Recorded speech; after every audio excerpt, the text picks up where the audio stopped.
Bismillahirrahmanirrahim. Assalamualaikum warahmatullahi wabarakatuh. Perkenalkan, nama saya Wade Nuradawiyah Yusria dengan NIM J1A123211 selaku moderator yang akan memandu jalannya presentasi pada hari ini. Kali ini kami membawakan presentasi hasil diskusi kami dengan judul Penerapan SMK 3 di Perusahaan PT Indofood CBD Sukses Makmur Divisi Nodel Cabang Semarang. Untuk mempersingkat waktu, saya persilakan kepada para pemateri untuk membawakan materinya. Baik, sebelumnya terima kasih pada saudari moderator. Perkenalan kembali, saya Nurul Syahri dengan akhiran NIM 175. Di sini saya akan menjelaskan mengenai langkah-langkah dalam penetapan dan penerapan kebijakan keselamatan dan kesehatan kerja di PT Indofood Sukses Makmur Divisi Nudel Cabang Semarang. Nah, yang pertama itu ada penetapan kebijakan K3, di mana penetapan kebijakan K3 ini yang komprehensif melibatkan semua pihak dalam organisasi termasuk manajemen dan tenaga kerja. Kebijakan ini ditujukan untuk menciptakan lingkungan kerja yang aman, nyaman, dan sehat serta untuk melindungi investasi perusahaan. Nah, yang kedua itu ada perencanaan K3, di mana yang pertama itu merencanakan pemenuhan kebijakan K3 dengan menetapkan tujuan dan sasaran yang dapat diukur. Yang kedua, melibatkan perwakilan tenaga kerja, ahli K3 dan panitia pembinaan keselamatan dan kesehatan kerja atau P2K3 dalam proses perencanaan. Dan yang ketiga itu mengidentifikasi risiko dan bahaya yang mungkin muncul serta merumuskan langkah-langkah mitigasi. Yang ketiga itu ada pelaksanaan rencana K3, di mana dalam pelaksanaan rencana K3 ini yang pertama ada mengimplementasikan kebijakan K3 secara efektif dengan mengembangkan kemampuan dan mekanisme yang diperlukan. Yang kedua itu melibatkan personil yang ditunjukkan untuk mengelola pelaksanaan K3 dan membentuk panitia pembina keselamatan dan kesehatan kerja. Dan yang ketiga itu adalah melakukan inspeksi K3 secara rutin dan menyusun laporan terkait temuan dan tindakan perbaikan yang diperlukan. Dan yang terakhir itu ada pemantauan dan evaluasi K3, di mana yang pertama itu yaitu melakukan audit sistem manajemen K3 secara berkala untuk memastikan bahwa sistem yang ada berjalan dengan baik. Yang kedua itu menyusun laporan evaluasi dari hasil inspeksi dan audit serta melakukan tindakan perbaikan berdasarkan temuan. Dan yang terakhir itu adalah meninjau ulang tujuan dan sasaran K3 secara berkala serta melibatkan tenaga kerja dalam proses tersebut untuk memastikan kesesuaian dengan perkembangan organisasi dan regulasi. Sekian materi dari saya serahkan kepada pemateri selanjutnya. Selanjutnya yaitu struktur organisasi K3 di PT Indofood CBP Sukses Makmur Divisi Nodel Cabang Semarang. Yang pertama yaitu Panitia Pembina Keselamatan dan Kesehatan Kerja atau P2K3 yang dibentuk untuk mengawasi dan mengembangkan kebijakan K3 di perusahaan serta memiliki tugas untuk membantu perusahaan dalam menyusun kebijakan manajemen K3 dan memantau efektivitasnya. Kemudian yang kedua yaitu Seksi Pelatihan dan Training K3 yang bertanggung jawab untuk program pelatihan dan penyuluhan terkait K3 kepada karyawan, serta bertugas melaporkan kegiatan yang dilaksanakan kepada Ketua P2K3. Kemudian yang ketiga itu Pengurus Bidang K3, terdiri dari perwakilan setiap departemen yang terlibat dalam kegiatan K3 dan bertugas melakukan identifikasi risiko dan penilaian bahaya di lingkungan kerja. Kemudian yang keempat yaitu Supervisor K3 yang bertugas mengawasi pelaksanaan prosedur K3 di masing-masing departemen serta mengadakan inspeksi rutin dan pelaporan mengenai kondisi keselamatan di area kerja. Kemudian yang kelima tim medis atau paramedis yaitu mengawasi kasus-kasus darurat medis dan melakukan pemeriksaan kesehatan bagi pekerja. Kemudian bekerja sama dengan puskesmas atau rumah sakit untuk perawatan lebih lanjut. Kemudian yang terakhir yaitu karyawan diharapkan untuk berpartisipasi aktif dalam pelaksanaan K3, mematuhi prosedur keselamatan kerja dan melaporkan setiap potensi bahaya di tempat kerja. Demikian pemaparan materi dari saya serahkan kepada pemateri selanjutnya. Baik, selanjutnya itu adalah identifikasi bahaya dan penilaian resiko K3 di PT Indofood CBP Sukses Makmur Divisi Nodel Cabang Semarang.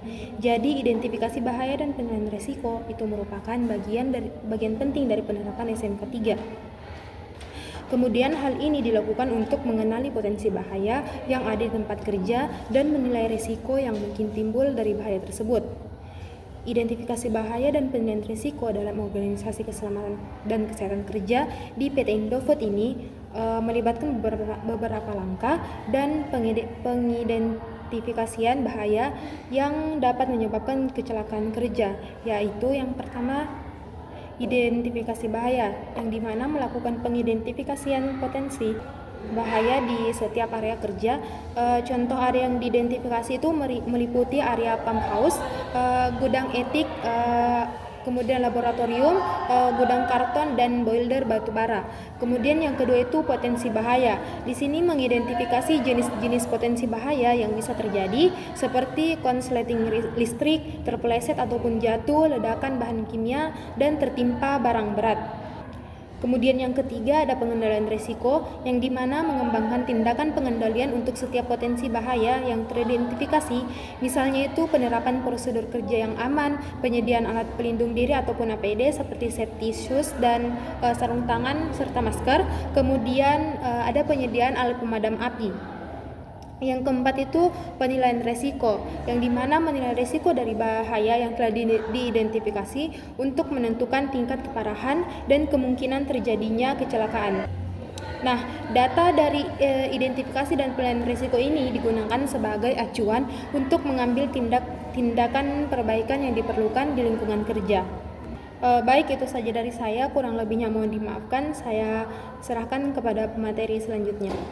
Sebelumnya perkenalkan, saya Yafi Amelia dengan NIM J1A1232216, di mana saya akan melanjutkan materi dari teman saya, yaitu tentang program-program K3 yang diterapkan. Nah, yang pertama, program K3 yang diterapkan pada PT Indofood CBP Sukses Makmur Divisi Nodal Cabang Semarang. Yang pertama ada pelatihan kompetensi kerja, di mana meliputi pelatihan penggunaan alat pelindung diri atau APD, pelatihan keselamatan kerja di area berisiko tinggi seperti misalnya area reproduksi, gudang bahan baku, dan unit pengolahan limbah cair. Kemudian pelatihan penanganan bahan berbahaya dan beracun atau B3, dan simulasi keadaan darurat dan kebakaran termasuk prosedur evakuasi. Kemudian pelatihan prosedur tanggap darurat dan penolongan pertama. Kemudian yang kedua ada inspeksi keselamatan dan kesehatan kerja, di mana aspek-aspek yang penting dilakukan. Yang pertama keamanan peralatan dan mesin produksi. Kemudian yang kedua kondisi lingkungan kerja seperti pencahayaan, ventilasi, suhu ruangan agar tetap memenuhi standar keselamatan kesehatan kerja. Kemudian juga ada kepatuhan pekerja dalam penggunaan APD dan pemeriksaan struktur bangunan, termasuk kondisi tangga, jalur evakuasi, dan keberadaan alat pemadam kebakaran. Kemudian audit keselamatan dan kesehatan kerja, di mana audit ini dilakukan untuk memastikan efektivitas dari sistem manajemen keselamatan dan kesehatan kerja yang diterapkan pada perusahaan. Nah, audit ini dilakukan secara berkala yang mencakup peninjauan ulang terhadap kebijakan K3, pemantauan terhadap kepatuhan tenaga kerja terhadap prosedur keselamatan, serta evakuasi terhadap program pelatihan yang dilakukan. Nah, audit K3 di PT Indofood CBP Sukses Makmur mencakup beberapa langkah prosedur, misalnya seperti pemeriksaan dokumen terkait K3 yang seperti misalnya laporan inspeksi, laporan kecelakaan kerja, dan dokumen pelatihan. Kemudian ada observasi langsung ke lapangan untuk melihat apakah prosedur keselamatan telah diterapkan dengan baik, dan wawancara dilakukan dengan tenaga kerja dan manajemen untuk mengetahui sejauh mana kesadaran mereka terhadap K3. Kemudian yang terakhir adalah pembuatan rekomendasi perbaikan berdasarkan hasil temuan selama di audit. Kemudian ada identifikasi bahaya dan pengendalian risiko, di mana sebagian implementasi SMK 3 perusahaan secara aktif melakukan identifikasi potensi bahaya di lingkungan kerja. Nah, misalnya seperti korsleting listrik yang di area pump house, kemudian risiko tertimpa barang gudang, dan terpapar bahan kimia berbahaya. Kemudian penerapan budaya K3 di perusahaan ini juga mencakup seperti penyediaan safety poster dan slogan motivasi terkait keselamatan kerja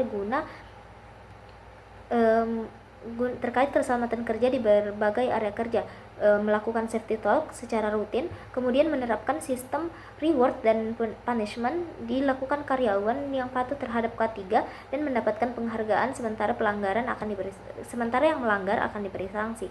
Nah, kemudian pencapaian dan tantangan tentang penerapan SMK 3 di perusahaan ini mencakup seperti pencapaian, di mana perusahaan telah berhasil menurunkan angka kecelakaan kerja pada bulan Januari 2 kasus menjadi 1 kasus pada bulan Februari. Kemudian, pembentukan panitia pembina keselamatan dan kesehatan kerja atau P2K3 yang membantu meningkatkan kesadaran tenaga kerja terhadap pentingnya keselamatan di lingkungan kerja. Nah, adanya kebijakan K3 juga telah disusun dan diterapkan secara sistematis sesuai dengan peraturan perundang-undangan seperti Permenaker nomor 5 tentang SMK 3.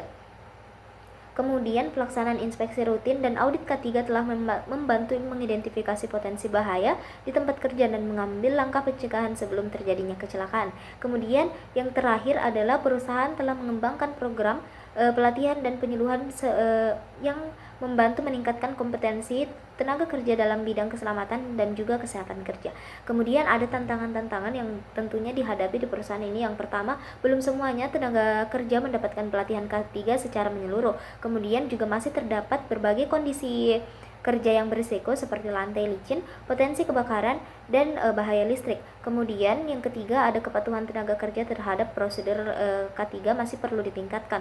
Dan yang keempat merupakan dibutuhkannya komitmen yang lebih kuat untuk memanajemen evaluasi dan perbaikan berkelanjutan dalam penerapan sistem K3. Kemudian yang terakhir adalah perusahaan perlu mengembangkan sistem pelaporan kecelakaan kerja yang lebih transparan dan akurat agar setiap insiden dapat dianalisis dengan baik untuk mencegah kejadian serupa yang ada di masa mendatang. Sekian dari saya kembalikan kepada moderator. Baik, itulah tadi pemaparan materi dari teman-teman saya. Kesimpulan dari materi kami adalah penerapan sistem manajemen keselamatan dan kesehatan kerja atau SMK 3 di PT Indofood CPP Sukses Makmur Divisi Nodol Cabang Semarang telah berjalan sesuai dengan regulasi yang berlaku untuk menciptakan lingkungan kerja yang aman dan produktif.